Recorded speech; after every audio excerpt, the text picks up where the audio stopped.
எல்லாருக்கும் வணக்கம். இப்ப இந்த ஒரு விஷயம் எல்லாருக்குமே தெரிஞ்சிருக்கும்.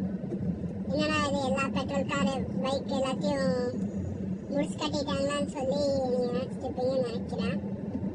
ஆக்சுவலி இதுக்கு பின்னாடி என்ன விஷயம் இருக்குன்னா, ஆக்சுவலி எல்லாருக்குமே தெரியும், 2023 E20 பெட்ரோல் லான்ச் பண்றாங்க. ஸோ 2023 ஏப்ரல் 1க்கு அப்புறமா மேனுஃபேக்சர் ஆகக்கூடிய வாகனங்கள் E20 பெட்ரோல்ல ஓடக்கூடிய வகையில இருக்கணும் அப்படின்னு ஒரு ஆணை வெளியிடுறாங்க. ஸோ அதுக்கு தகுந்த மாதிரி 2023 ஏப்ரல் 1க்கு அப்புறமா உருவாக்கப்பட்ட எல்லா வாகனங்களும், கார்கள், பைக்குகள் எல்லாமே 20% எத்தனால் கலந்த பெட்ரோல்ல ஓடக்கூடிய விதத்துல தான் வடிவமைச்சிருக்காங்க. முதல்ல எப்படி ஆரம்பிச்சாங்கன்னா, E20 பெட்ரோல் ஒரு சில ஃபியூல் ஸ்டேஷன்ஸ்ல விட்டாங்க. இன்னைக்கு 2025 ஏப்ரல் மாசத்துல இருந்து நமக்கு விருப்பம் இருக்கோ இல்லையோ, நம்ம வாகனத்துக்கு பொருந்துமோ பொருந்தாதோ, நம்மையே அறியாம வேற வழியும் இல்லாம நம்ம E20 பெட்ரோல்ல நம்ம வாகனங்கள் ஓட்டிட்டு இருக்கோம். இப்ப இந்த E20 பெட்ரோல் அப்படிங்கிறது நம்ம பிரச்சனை கிடையாது. பாத்தீங்கன்னா இந்த E20 பெட்ரோலை சுத்தி இருக்கக்கூடிய வேற சில விஷயங்கள் தான் பிரச்சனை. இப்ப E20 பெட்ரோல் 2023க்கு அப்புறமா வரக்கூடிய இப்ப உருவாக்கப்படக்கூடிய வாகனங்கள்ல கூட நீங்க E20 பெட்ரோல் போட்டு ஓட்டிக்கலாம், பிரச்சனை கிடையாது. ஆனா 2023க்கு முன்னதாக உருவாக்கப்பட்ட பழைய வாகனங்கள், ஒரு 2 வருஷத்துக்கு முன்னாடி வாங்கப்பட்ட வாகனங்கள்ல கூட இந்த E20 பெட்ரோல் சப்போர்ட் இல்லை அப்படின்னு சொல்லப்படுது. சோ இப்போ நான் ஓட்டிட்டு இருக்கிற அந்த குறிப்பிட்ட கார் பாத்தீங்கன்னா 2016 Volkswagen Polo பெட்ரோல் வேரியன்ட் 1.2 3 சிலிண்டர்கள் கொண்டது. இந்த வாகனம் E20 பெட்ரோலுக்கு செட் ஆகும்னு சொல்லிட்டு நான் கம்பெனிக்கு மெயில் பண்ணேன். கம்பெனில என்ன சொன்னாங்க அப்படின்னா, உங்க வண்டி E20 பெட்ரோலுக்கு எவாலுவேட் செய்யப்படவில்லை, E10 வரைக்கும் தான் கம்பேட்டபிள் அப்படின்னு சொல்லிட்டாங்க. இதுவே நான் ஃபோன் பண்ணி கேட்டதுக்கு அவங்க என்ன சொன்னாங்க அப்படின்னா, இந்த மாதிரி போட்டு ஓட்டிக்கலாம், பெரிய பிரச்சனைகள் வராது, ஃபியூல் ஃபில்டர் மட்டும் தான் கொஞ்சம் அடிக்கடி மாற்ற வேண்டியிருக்கும் அப்படின்னு சொன்னாங்க. ஆனா இதுல வேற சில ரிஸ்க்குகள் ஒளிஞ்சிருக்கு. இப்ப E20 பெட்ரோல் 20% எத்தனால் கலந்து வரும், எல்லாருக்குமே தெரியும். இந்த 20% எத்தனால் அப்படிங்கிறது கம்மியான எத்தனால், லைக் 10% அந்த மாதிரியான ஒரு லோ கான்சன்ட்ரேஷனுக்காக அந்த காம்பவுண்ட்ஸ் கெமிக்கலி லைக் அந்த ரப்பர் காம்பவுண்ட்ஸ் டிசைன் பண்ணியிருக்காங்க அப்படின்னு சொன்னா, இந்த 20%னால வேரண்டர் அதிகமா இருக்கும், ரப்பர் காம்பவுண்ட்ஸ் சீக்கிரமா இட்டு போயிடும். அதோட ஒரு சில இந்த 2 வீலர்ஸ்லாம் பாத்தீங்க அப்படின்னா BS6 phase 2க்கு முன்னாடி அந்த 2 வீலர்ஸ்ல டேங்க்குகளை துரு பிடிக்குன்னு சொல்றாங்க. அதுக்கப்புறம் மைலேஜ் ஒரு 15-20% வரைக்கும் குறையுது. இது நான் செஞ்ச சோதனையில எனக்கு தெரிய வந்த ஒரு சில ரிசல்ட்ஸ். என்னோட இதுல ஒரு 15-20% வரைக்குமே ஒரு லாஸ் எனக்கு தெரியுது.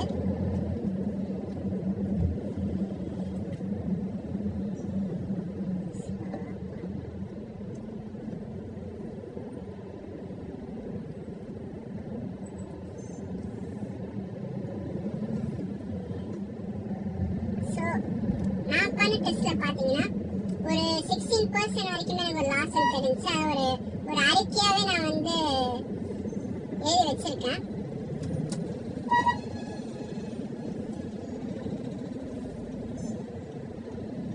இது முதல் பிரச்சனை, மெட்டீரியல் கம்பேட்டபிலிட்டி. நான் சொன்னேன் இல்லைங்களா, ரப்பர் காம்பனன்ட்ஸ், முக்கியமா ரப்பர் காம்பனன்ட்ஸ் வழக்கத்தை விட வேகமாவே வேரண்டர் ஆயிடும். அதை நம்ம ரொம்ப சீக்கிரமாவே மாற்ற வேண்டி இருக்கும். அதோட Volkswagen கம்பெனில இருந்து இப்போதைக்கு இந்த வண்டியோட மெட்டீரியல் அப்கிரேட் பண்றதுக்கு அவங்க கிட்ட எந்த ஒரு திட்டங்களும் இல்லை அப்படின்னு சொல்லியிருக்காங்க. ஆஃப்டர் மார்க்கெட்லயுமே எனக்கு இதுக்கு பெருசா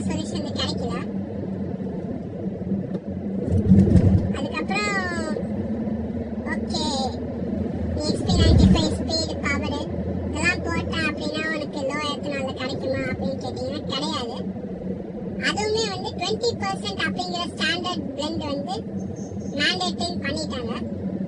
ஸோ அதுவுமே 20% எத்தனாவது கலந்துருக்கும். XP 100 மற்றும் பவர் 100 இந்த ரெண்டு பெட்ரோல் பார்த்தீங்கன்னா எத்தனால் பிளெண்டிங்கே இல்லாம வந்து இருக்கும். ஆனா இங்கேயும் ஒரு சிக்கல் வந்து இருக்கு. ஏன்னா இது நார்மலா கிடைக்கக்கூடிய E20 பெட்ரோலை விட ஒரு 60% வரைக்கும் விலை அதிகமா இருக்கு. அதுக்கு மேலாக பல ஃபியூல் பங்க்ல வந்து இப்ப இந்த பெட்ரோலோட சப்ளை ஸ்டாப் பண்ணிட்டு வராங்க அப்படின்னு எனக்கு நான் ஃபாலோ பண்ற north Indian social media handles மூலமா எனக்கு வந்து தெரிய வந்திருக்கு. இதனால இந்த வண்டி கம்பேட்டபிளா இல்லையா, E20 பெட்ரோல் போட்டு தான் ஓட்டி ஆகணும். அதாவது அவங்க பெட்ரோல் கார் பெட்ரோல் பைக்குகளுக்கு வந்து சீக்கிரமா வந்து முடிவு கட்டணும் அந்த மாதிரி தான் வந்து ஒரு இதுல தெரியுது. பாத்தீங்கன்னா தெரியும். ஸோ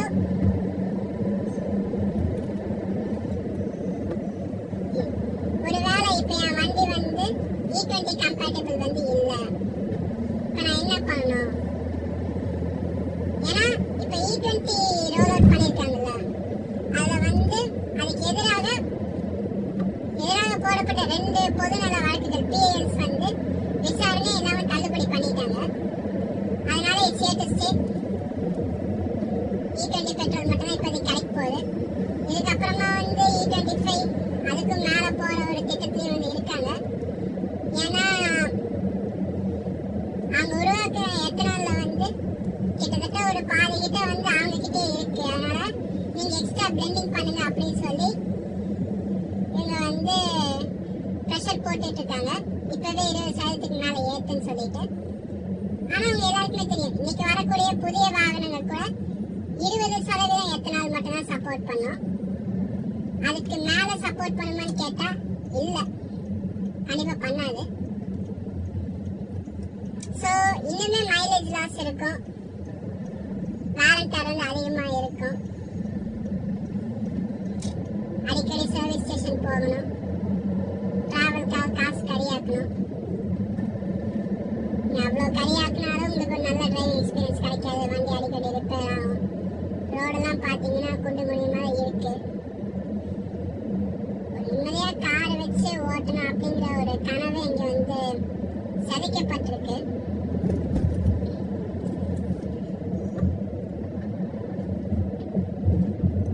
இதுக்கு பின்னாடி நிறைய அரசியல் காரணங்கள் இருக்கு. நான் ரொம்ப உள்ள போக விரும்பல, போனேன்னா முடிச்சு விட்டுறாங்க.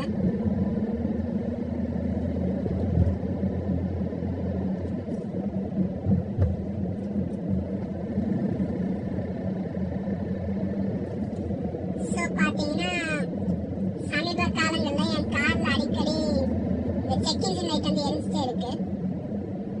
கேட்டால் த்ராட்டில் பாடி வந்து போயிடுச்சுன்னு சொல்றாங்க.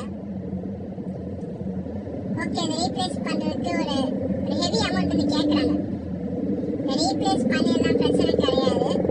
ஆனால் இந்த ஒரு பார்ட்டை மாற்றினதுக்கு அப்புறம் இன்னும் எவ்வளவு நாளைக்கு வந்து இந்த கார் வந்து ரிலையபிளாக இருக்கும் அப்படின்னு ஒரு கேள்விக்குறி இங்கே கண்டிப்பாக இருக்கு.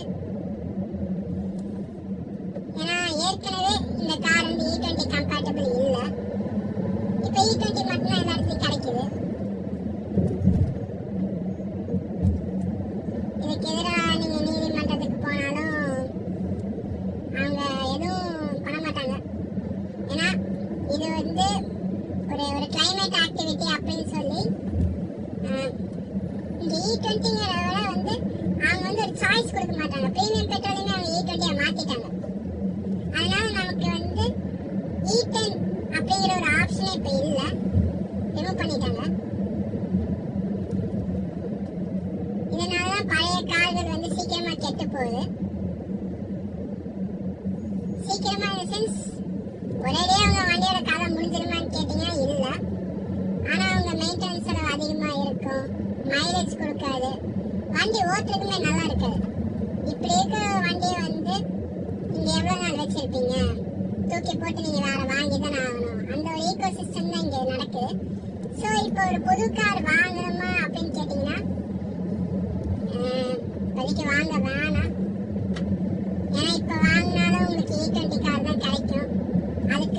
பிளெண்டிங்கை இன்க்ரீஸ் பண்ணிடுவாங்க. எப்படியும் நம்மளை பற்றிலாம் அவங்க பெருசாக கவலைப்பட மாட்டாங்க. ஸோ புது கார் வாங்கணுமான்னு கேட்டால் இப்போதைக்கு இருக்கிற காரை வச்சு ஓட்டுங்க. இந்த கார் காயலங்கடைக்கு போகிற வரைக்கும் நல்லா ஓட்டுங்க. கார் மேலே ரொம்ப ஆசைப்படாதீங்க. நீங்கள் ஒரு கார் என்தூசியாஸ்ட் இல்லை நான் ஆசையாக கார் வாங்கி ஒரு 10 வருஷம் என் ஃபேமிலி கூட என் ஃப்ரெண்ட்ஸ் கூட என் கார் கூட நிறைய மெமரிஸ் வந்து ஷேர் பண்ணணும். முதல் கார் எப்போதுமே வந்து ஒரு எமோஷன் தான். ஆனால் உங்கள் கார் உங்கள் கையில் ரொம்ப நாள் இருக்குமான்னு கேட்டிங்கன்னா வந்து கிடையாது. ஏன்னா டீசல் அவங்க எப்போ வேணாலும் பேன் பண்ணிடுவாங்க. இருக்கு பழைய டீசல் காரு. அந்த பழைய டீசல் காருக்கு எப்போ ஐசோபியூட்டன் இல்லாட்டினா டீசல் பேனுன்னு சொல்லிட்டு ஆப்பு வைப்பாங்கன்னு நாளைக்கு மட்டும் தான் தெரியும். ஸோ டீசல் இப்படி ஒரு இஷ்யூஸ் வந்து இருக்கு. எப்போ வேணாலும் ஐசோபியூட்டன் மிக்ஸ் பண்ணிடுவாங்க. இல்லாட்டினா வந்து ஐசோபியூட்டன் வேலைக்கு ஆகாம போயிடுச்சு அப்படின்னா டீசல் காரை பேன் பண்ண கூட வாய்ப்பு இருக்கு.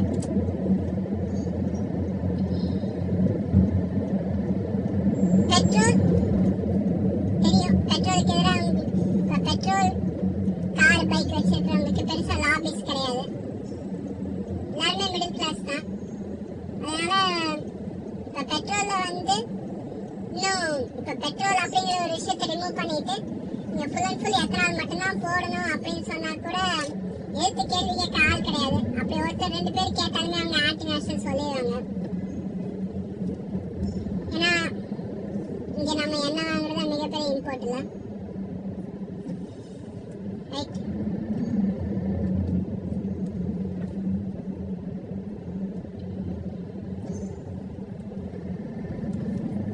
இந்த எத்தனால் வந்து லோக்கலி மேக் பண்றாங்களா இல்ல இதுக்கும் ஒரு இம்போர்ட் நடக்க போகுது அப்படின்னு சொல்லிட்டு நான் கேள்விப்பட்டேன். முழு தகவல்கள் எனக்கு தெரியல.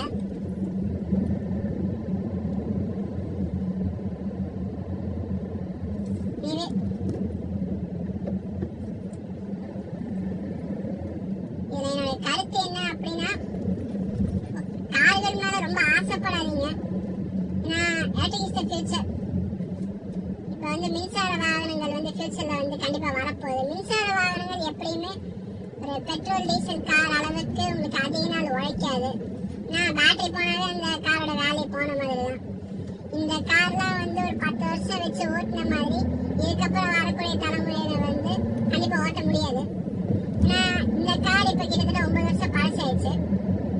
இதுவே இப்போ end of the life vehicle தான். இன்னும் 1 வருஷமோ 2 வருஷமோ அதுக்கப்புறம் காயலங்கடைக்கு போயிடும். ஏன்னா இது E20 கம்பேட்டபிள் இல்லை. ஆனால் E20 வந்து ஃபோர்ஸ் பண்ணிட்டாங்க. நெக்ஸ்ட் இன்னும் ஹையர் பிராண்ட்ஸ் தான் வரப்போகுது. ஆப்ஷன்ஸ் தரமாட்டாங்க. நீ எவ்வளோதான் ரிப்போர்ட் வந்து பப்ளிஷ் பண்ணாலுமே வந்து ஓகே நம்ம ஒரு பெட்ரோலியம் லாபி ஆன்டி நேஷனல் அப்படின்னு சொல்லி நம்ம வாய்ஸ் சைலன்ஸ் பண்ணிடுவாங்க.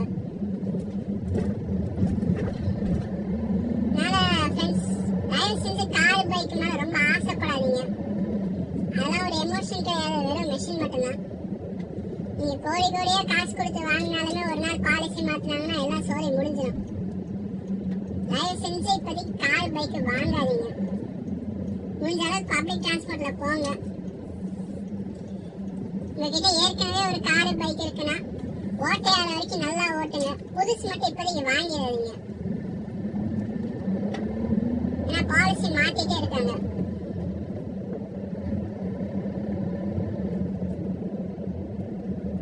நீங்க இன்னைக்கு 20 லட்சத்துக்கு ஒரு கார் வாங்கினாலும் இன்னும் 3 வருஷத்துல அதோட மதிப்பு எங்கேயோ குறைஞ்சிட போகுது. இந்த காரவே செகண்ட்ஸ்ல எத்தனை பேர் வாங்குவாங்கன்னு எனக்கு தெரியாது. ஏன்னா இப்ப ஏற்கனவே இப்ப E20க்கே திணறுது வண்டி. நெக்ஸ்ட் E20 பிளஸ் போக போறாங்க. இப்ப வண்டியோட சோழி கண்டிப்பா முடிஞ்சுன்னு அர்த்தம். ஏன் சொல்றேன் அப்படின்னா ஓகே ஒரு போலோ வேணும் அப்படின்னு எனக்கு ஒரு கனவாவே இருந்துச்சு. அந்த கனவு ஓகே ஒரு 3 வருஷமா நான் போலோ கார் ஓட்டிட்டு இருக்கேன். ஆனா இன்னும் ரொம்ப நாளைக்கு இந்த போலோ எடுத்துட்டு நான் லாங் ரோட் ட்ரிப்ஸ் போறது, தனியா சோலோ டிராவல் பண்றது இந்த கார் கூட நான் வந்து ரொம்ப ஒரு மெமரபிள் டைம் ஸ்பெண்ட் பண்றது. அந்த கனவுலாம் இனிமே வந்து நிறைவேறுமா தெரியாது.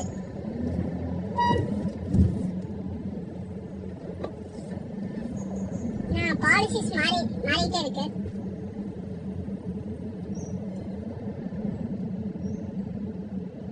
இன்னும் 1 வருஷமா 2 வருஷமா தான். அதுக்கப்புறம் நான் நினைச்சாலும் இந்த காரை விற்கவோ ஓட்டவோ முடியாது. ஸ்கிராப்ல தான் போடணும். ஏன்னா இந்த காரை வந்து E20க்கு ஏற்ற மாதிரி அதை ஃப்ளெக்ஸிபிலிட்டிக்கு ஏற்ற மாதிரி அப்டேட் பண்ணா இன்னுமே செம்மையா இருக்கும். ஆனா அது இப்போதைக்கு பாசிபிள் கிடையாது.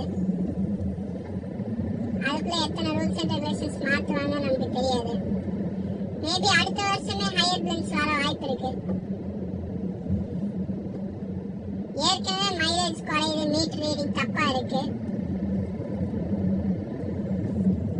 அதிகமான ஸ்பீட்ல இன்ஜின் ஓட்டினா லைட்டா ஸ்ட்ரெயின் ஆகுது.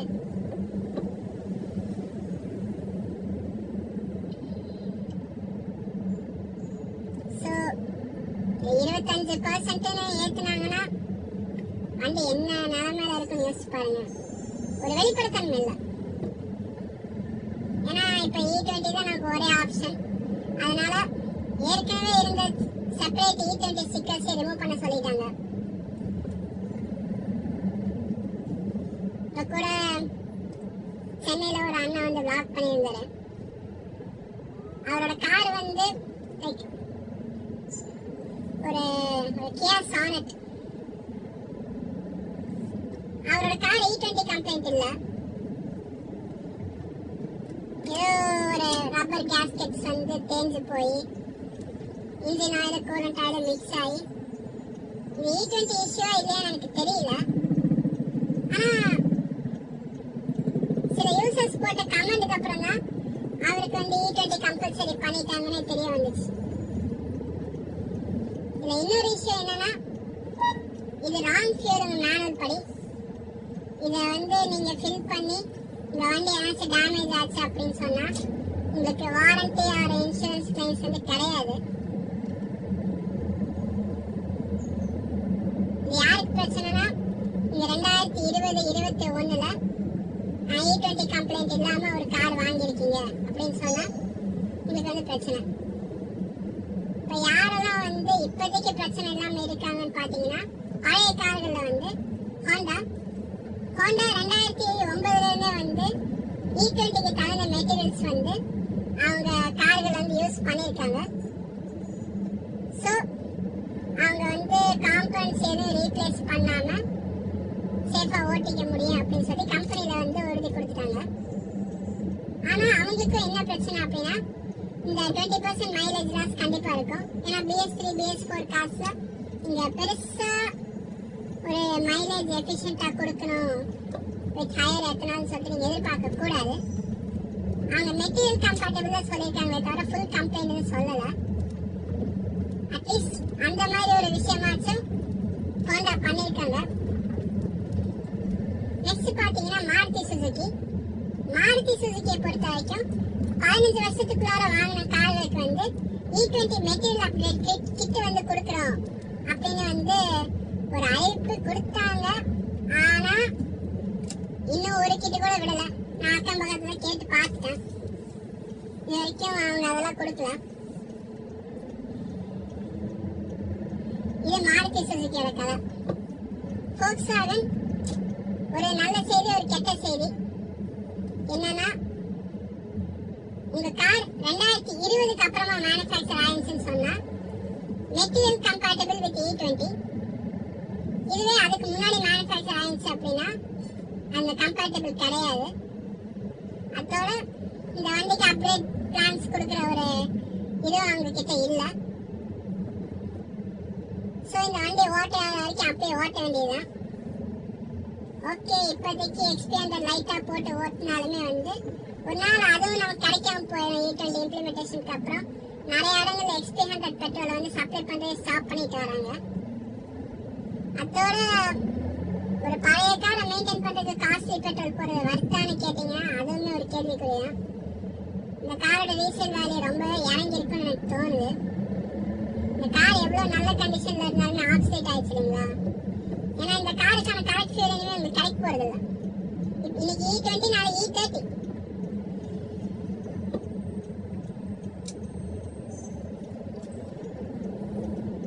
ஓகே, பெட்ரோல் அரசியல் ரொம்ப போய்கிட்டு இருக்கு.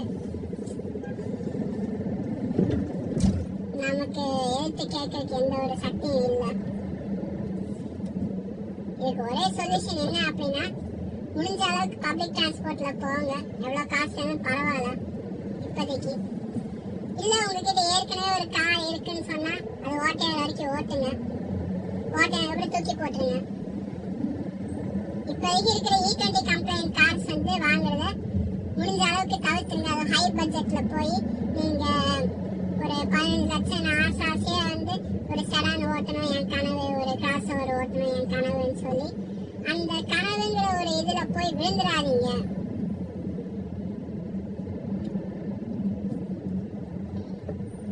இந்த கனவு அப்படிங்கிற ஒரு விஷயத்துக்குள்ளார போய் விழுந்து இன்னைக்கு ஒரு E20 கம்பேட்டபிள் கார் நீங்க வாங்குனீங்க அப்படின்னாலும் உங்களுக்கு ஹையர் பிராண்ட்ஸ் வரும்போது கண்டிப்பா ஆப் வச்சு விட்டுரும். தயவு செஞ்சு வாங்காதீங்க. உங்களுக்கு அத்தியாவசிய தேவை இருக்குன்னா மட்டும் லோ பட்ஜெட்ல போய் ஏதாச்சும் ஒன்று வாங்கிக்கோங்க. இல்லாட்டினா வந்து தயவு செஞ்சு அவாய்ட் பண்ணிடுங்க.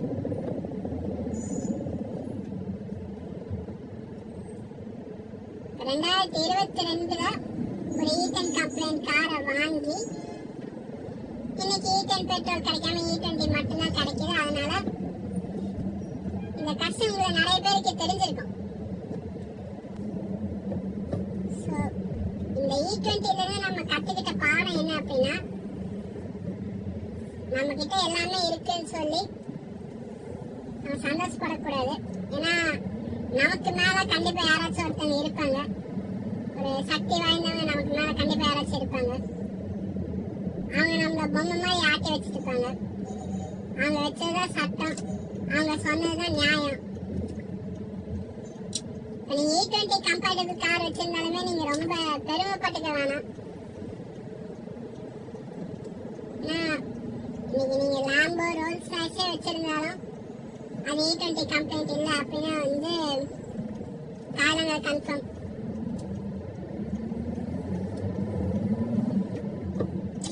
சுதந்திரமா இருக்கல நம்பாதீங்க.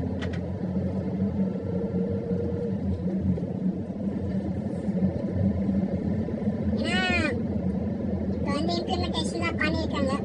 10 வருஷம் பழைய டீசல் கார், 15 வருஷம் பழைய பெட்ரோல் கார்கள் வந்து ஸ்கிராப்ல போடணும் அப்படின்ட்டு சொல்லி டெல்லியில நமக்கு தெரியும். டெல்லியில இப்படி ஒரு விஷயம் இருக்கு அப்படின்ட்டு நமக்கு தெரியும். அங்க வேற சில விஷயங்கள்னால பொல்யூஷன் நடக்குதுனாலுமே அங்க வந்து இப்படி ஒரு விஷயம் வந்து இம்ப்ளிமெண்ட் பண்ணியிருக்காங்க. இதுக்கு பொதுமக்கள் மத்தியில பயங்கர எதிர்ப்பு இருக்கு. வழக்குகள்லாம் கூட போய்கிட்டு இருக்கு. ஸோ டேரக்டா ஒரு ஸ்கிராப்பேஜ் பாலிசி அப்படின்னு கொண்டு வந்து இந்த கார்கள் வந்து பழசாயிடுச்சுனாவே நீங்க எவ்வளவு நல்லா மெயின்டைன் பண்ணி பரவாயில்ல காலங்களில போடுங்கடா அப்படின்னு சொன்ன எதிர்ப்பு கிளம்புதுன்னு சொல்லிட்டு இன்டைரக்ட் அட்டாக் பண்ணி ஒரு உங்க வண்டி வந்து தாங்க முடியாத அளவுக்கு எத்தனால ஊத்தி அது சீக்கிரமா கெட்டு போக வச்சு உங்க செலவுகளை அதிகப்படுத்தி நீங்களே உங்க வண்டியை ஸ்கிராப்ல போடுற மாதிரி ஒரு பிளான் தான் இது. அதனால ஃபியூச்சர் இஸ் எலக்ட்ரிக். ஃப்ளெக்ஸ் கிடைச்சுன்னா தாராளமா ஃப்ளெக்ஸுக்கு போய்க்கலாம். ஆனா இன்னைக்கு E20க்கு மேல போனாலுமே ஃப்ளெக்ஸ் வந்து வருமானு கேட்டீங்கன்னா அஃபோர்டபுள் காஸ்ட்ல ஃப்ளெக்ஸ் கிடைக்குமா அப்படின்னு நம்ம பொறுத்துன்னு தான் பார்க்கணும். ஏன்னா இப்போதைக்கு ஃப்ளெக்ஸ் மேல டாக்ஸஸ் ரொம்ப நிறைய இருக்கு. ஹைபிரிட் அண்ட் ஃப்ளெக்ஸ் வந்து ஒரு காரை கனவை வச்சிருக்கிற ஒரு பீப்புளுக்கு வந்து அவங்க அஃபோர்டபுளா வர மாதிரி பண்ணுவாங்களான்னு நமக்கு தெரியாது. இதெல்லாம் ரொம்ப விலை அதிகமான செக்மெண்ட். நெக்ஸ்ட் பாத்தீங்கன்னா டீசல். பழைய டீசல் கார் இப்போதைக்கு வச்சிருக்கிறவங்க வந்து நல்லா ஓட்டிட்டு இருக்காங்க. நல்லா ரிலையபிளா இருக்கு.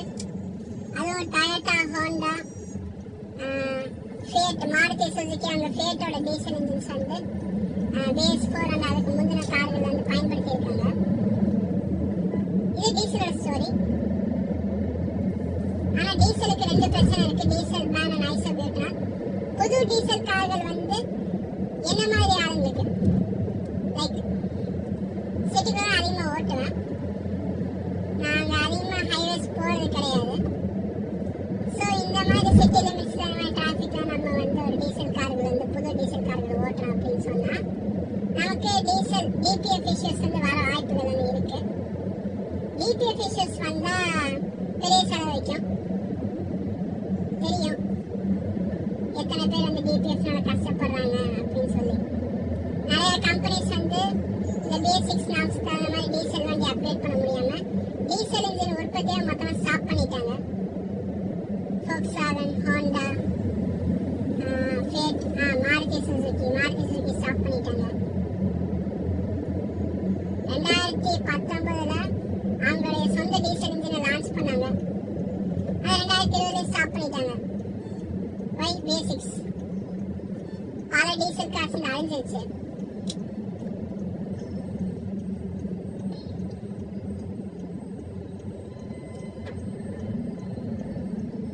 டீசல் கார் வந்து ரிலையபிளா இருக்கும்.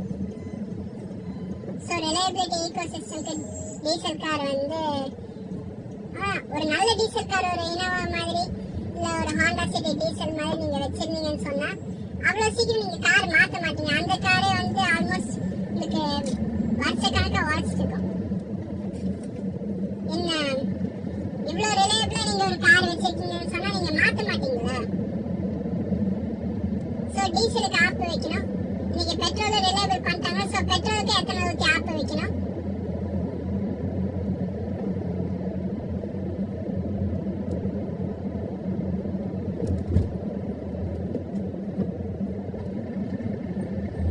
ஓகே, டீசல் டிபிஎஃப் இஷ்யூஸ் வந்தங்காட்டி நிறைய பேர் பெட்ரோலுக்கே ஸ்விட்ச் ஆனாங்க. அதுக்கப்புறம் லோ பட்ஜெட்ல டீசல் அப்படியே காணல போயிடுச்சு. ஸோ BS6 2020 கொண்டு வந்தாங்க. E20 and E20 complaint vehicles 2023 கொண்டு வந்தாங்க. 2025 வந்து E20 தான் ஒரே ஃபியூல் மாத்திட்டாங்க. இன்னும் 2 வருஷத்துல என்ன நடக்க போகுதுன்னு தெரியாது. நம்ம அடுத்த பிளண்டுக்கு எவ்வளவு பக்கத்துல இருக்கோம் எவ்வளவு தூரத்துல இருக்கோம் நமக்கு தெரியாது.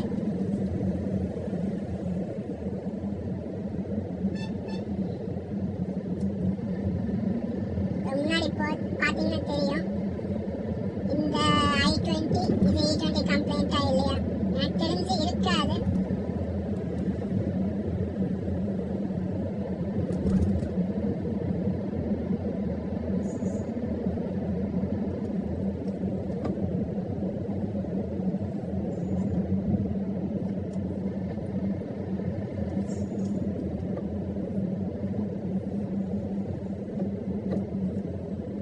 ஓகே,